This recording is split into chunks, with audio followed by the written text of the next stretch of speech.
gudang penyimpanan bawang Samo Kemiri di kawasan Lemabang, Palembang temotong Rabu malam.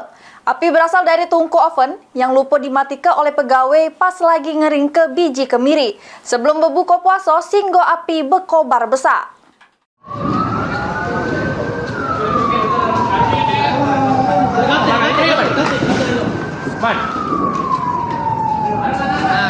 Api berkobar besar tunu ribuan biji kemiri yang lagi diolah di jero gudang penyimpanan bawang Samo Kemiri di Jalan Pandawa, Kecamatan Ilir Timur 2 Palembang pada Rabu malam sebelum berbuka puasa.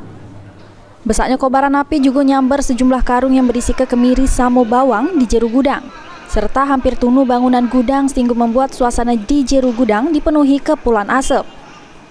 Penyebab kemutungan diduga kelalaian pegawai yang lupa mengontrol biji kemiri yang lagi diproses pengeringan di tungku oven. Sehingga biji kemiri temotong akibat konsleting listrik dari oven sampai nimbul ke api yang besar. Proses pemadaman memakan waktu yang lama lantaran tebalnya asap yang ditimbulkan. 5 unit mobil damkar dikerahkan untuk memadam ke api.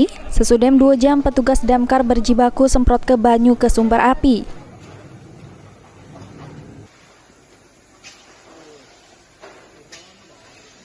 Kemirinya juga kebakar dari api, yang apinya sudah kami mati kan? Oh, sudah dimatikan. Ya, kebetulan kami nak tutup tadi kan?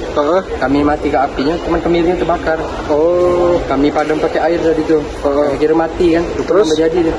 Oh, itu baik. Masalah pas kami siram air itu baik. nambah besar Nambah besar, bukan apinya yang besar, asapnya. Nah jadi tak kejingokan lagi kami tadi nak masuk kan? Tak bisa tengok lagi, tidak kelihatan lagi ni kan? Sebabnya listrik membakar mesin oven, mesin pengering. Api sudah bisa dikendalikan, unit sudah balik kanan. Tidak ada korban jiwa jika kemutungan ini, cuma pemilik gudang mengalami kerugian mencapai ratusan juta rupiah.